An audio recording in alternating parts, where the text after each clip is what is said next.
Hello everyone and welcome to an incredible game that pretty much just finished from the Superbet Chess Classic. It's round 3, Levon Aronian versus Alireza Firouzja, and this is one game that when you see the moves, you will not believe how the game actually ended. But that's one of the cool things about chess. You never know until the game is finished. So let's dive straight into it. There is quite a lot to enjoy. If you're wondering why I'm wearing a suit, I'm attending a wedding after this video, so that is the reason. Now getting back to the game. Levon has the white pieces and he opens with c4. We have c6 by Alireza, going for this sort of a Carlsbad type structure against the English opening. Knight to f3, we have d5 and d4 now. Transposing into the Slav defense, knight to f6, knight to c3, and d captures on c4. We have a4 now, stopping b5, and the bishop to f5 by Alireza, knight to e5, and knight b to d7. So this has all been played before, nothing out of the ordinary here. Knight captures on c4, grabbing back the pawn, queen to c7, and g3 now, preparing to flank to the light square bishop. We have e5 now, striking in the center, d captures, knight captures, and now bishop to f4. Attacking the knight here. The knight, of course, cannot move. The queen is on c7. So knight f to d7, adding a defender here. Also, you will be able to add more support here for the knight with a move like f6, bishop to g2, and now pawn to g5, trying to get the bishop away from the square. Of course, if you capture on g5, then we're just going to capture the free knight on c4. That's not an option. So knight to e3, going after the bishop on f5, and then now g captures on f4, knight captures on f5, and queenside castles by Alireza. So you can see that Alireza has a very nice setup here, an attacking formation, and Levon still has to figure out what to do with the king. Of course, you do not want your queen on d1, so queen to c2 first, and a nice prophylactic king to b8. We have g captures on f4 now, grabbing this pawn, attacking the knight, knight to c4, and now pawn to e3. So what can you do here? You are up a pawn, but your king is on e1, and where are you gonna hide the king? Knight to c5 by Alireza, now rook to d1, offering a rook trade, which Alireza goes for. We have captures, knight captures, sorry, not queen captures, knight captures, and now comes queen to a5 with check. And the position has been reached before, well, just knight to c3 pretty much stops everything, but Alireza played pretty much everything up until this point instantly, and Levon had to burn a lot of time. He wasn't acquainted with the intricacies of the position as much as Alireza, so he decided after some not an incredibly long thing. An incredibly long thing actually happened after this move, but he played king to e2, and it is now only as of move 19 that we have a completely new game. But it's also a move that allows Alireza to completely take over the game, grab initiative, and push for an absolute win here. So feel free to pause the video and try to figure out what Levon missed with this king to e2 idea while I give you a couple of seconds.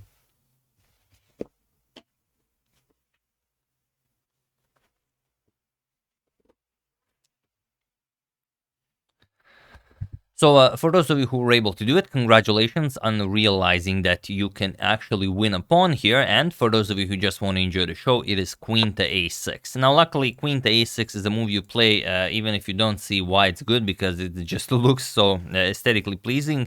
Now you are threatening some very nasty discoveries here. For example, knight a3 check will just pick up the queen, so white has to be very careful. And if you play something like king to e1, then we just capture on a4, and that's it. Now we have a winning game because if b3, then bishop b4 check, and you don't have a good square for the king. King f1, knight captures on e3, now gonna grab the queen next, and that's it.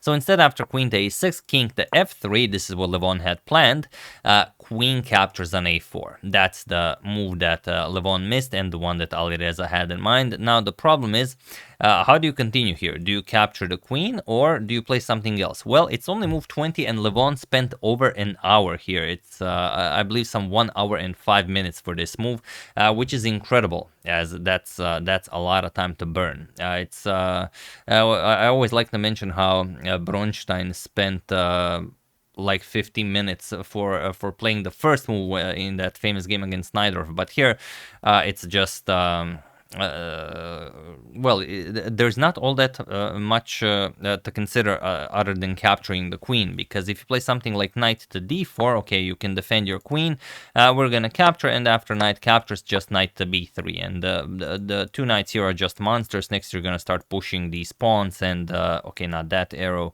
but it's gonna be very hard to stop all of these pawns. So that's one way to do it. The other one is queen captures on a4, but now after knight captures, what Alireza found when he played queen to a6 is that you can play b3 here, and that's probably what all of you found when you decided that queen to a6 was the best idea, so congratulations on that. The problem is if you play b3 here, then just knight to d2 with check, we check the king, king e2, and now knight captures pawn. Now we have 3 connected pass pawns here. Of course, this is completely winning for black. So Levon tried king to e2, and now we have knight captures on b2, knight captures on b2, and knight captures. Rook to b1, Levon brings the rook into the game, knight to a4. So it's still, black is up only 1 pawn, but 3 connected pass pawns on the queen side will be very, very hard to deal with. So here we have king to d2, knight to b6, and bishop to f3 now, and now comes bishop to c5. Developing the bishop, preparing to bring the rook into the game, knight h6 going after the f7 pawn, now comes f6. We have rook back to g1, now going for that g7 square, and a5. Alireza starts pushing the pass pawns. We have rook to g8 now, forcing a rook trade, rook captures, knight captures, and here we have pawn to f5, not allowing e4, and also just controlling these 3 pawns basically with one f pawn. So here king to c2, the king will have to work very hard to stop those pawns. a4, Alireza continues pushing, knight to h6 going after the f5 pawn, and now knight to c4. So what can you play here? Well, you could grab the pawn on f5. The problem is after a3 it's going to be very, very hard to stop those pawns. So here we have bishop to e2 instead, challenging the knight from such an active square, knight to d6, and now bishop to d3. We have knight to e4, as now the f5 pawn is attacked twice. You could play king to c7, as an active king here is definitely worth a pawn, but there's no point in giving it away. So knight e4, we have bishop captures, f captures, and now knight to g8. Here we have b5, now the pawns are pretty much unstoppable. It's like I said, you will be watching this game, but you will not be able to figure out how it ends. Knight to f6, we have king to c7, finally bringing the king into the game. Knight captures on h7, now Levon also with 2 pass pawns. b4, and now knight to g5. And it's move 39, so 2 more moves are needed for time control to be reached. Levon has some 5 minutes on the clock, Alireza has 15 minutes on the clock. And here he plays pawn to b3 with check. Much stronger here is advancing the king, because as you'll see, this will be crucial in winning this game. The king has to come to c4, so b3 can be played. b3 is a light square, we have a dark square bishop, so we need a way to push b3. However, in the game, b3 check was played right away, and now, after king to b2, you will have a hard time playing a3, as the b3 pawn is now undefended. So we still need our king on c4. So bishop to b4 first, probably to avoid knight to d6 check and forcing a trade here. Then the white pawns are also very fast. This way the dark square bishop really keeps an eye on those pass pawns. So bishop to b4, and now knight captures on e4. And here we have c5, and c5 is the moment where Alireza ruins the game basically. And this is move 41, so time control has been reached.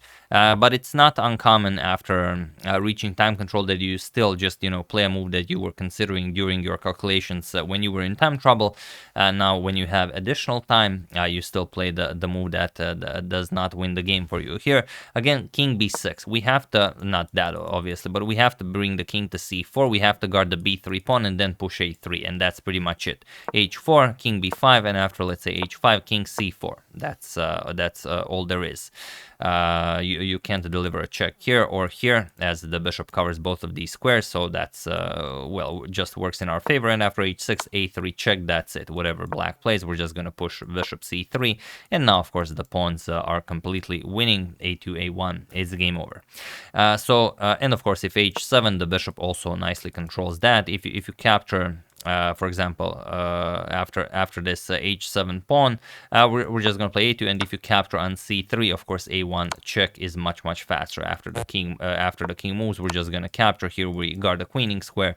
We're gonna deliver a checkmate very soon. So after knight captures on e4, Alireza played c5, and this allows Levon this brilliant knight to c3, and this is spectacular. Knight to c3 is the only move that saves the game for Levon. And now you see the problem. You can't push this because you lose the b3 pawn. You can't push the c pawn because knight d5 check picks up the bishop on b4. So by going for this setup of pushing this pawn that you simply didn't have to push it, you could have just brought the king to c4. Now you don't have a move. So bishop captures on c3 was played by Alireza. King captures now c4, trying to give up this pawn to try and advance this pawn, but now just king b2. And now the keeps the pawns at bay here. King d6, finally the king starts marching forward. f5, we have king e5, now comes f3. King captures on f5, now pawn to h4. We have king to e5, now h5, king to f5, and pawn to f4. Looks like there might be something here, but there is not. King to e4, we have h6, king to d3 now. Now, okay, you have a passed pawn, but here comes c3 with check. King to a3, now comes c2, h8 with queen, and now c1 with queen. So both players now get a second queen in the game. King captures on a4, and now pawn to b2. And it seems like Alireza will bring another queen into the game. However, first he has to get out of all the checks. So queen h7 check, king captures on e3, queen h3 check, king captures on f4, and now queen to h4 with check. And now, how can Levon get out of this? Can Alireza hide the king somehow to advance this pawn to a second queen, or will Levon be able to figure something out? A king to f5, queen h3 check, king e5, we have queen to h5 with check, king to d6, now comes queen g6 check, king to c7, and now the beautiful queen g7 check, and that's all there is. You either come forward and then we repeat the process, or you play king to b6, and here Levon just played queen captures on b2, and now of course there is nothing to be done as the king is in check. The queen is also attacked. The queen has to be captured, and it was in this position on move 62 that we have a draw by stalemate. So really incredible stuff. Alireza got a winning position. He found that beautiful winning idea very early on in the game as of move 19. Basically the first move that Levon made a mistake, Alireza punished it with queen to a6. He won the pawn and he had everything needed to actually win, but when it was most important well, when you had to march your king over to guard the b3 pawn to execute a3, he pushed the c5 pawn, and that was enough for Levon to find the brilliant knight to c3 save, and that's basically the story of this game. So incredible stuff. I thought really Alireza would take this one, but Levon just kept fighting until the very end, and for some reason, even though time control has been reached after this king to b2 by Levon and the bishop to b4, knight captures on e4, Alireza still played this on move 41. Maybe he thought it was move 40, maybe he thought he was he had to reach time control, or maybe he just thought that all of it was winning. Knight to c3 is a easy move to miss, but not in a classical game where you have all this time in the world. So yeah, tough break for Alireza after a loss to Nepo, getting a draw out of a completely winning game against Levon, but excellent maneuvering by Levon for surviving this onslaught of young Alireza. So yeah, that's the game. Hope you guys enjoyed it. Really wonderful stuff. I would like to thank Michael Kalberer, Asher Fine, Joshua Hadley, Quincy, and Bonfeteberto for your contribution to my channel. Thank you a lot. I really appreciate it. As usual, you can check 2 of my previous videos here. Thank you all for watching, and I will see you soon, continuing to cover this wonderful event until it finishes. So thank you all. I will see you soon, and have an excellent rest of your weekend.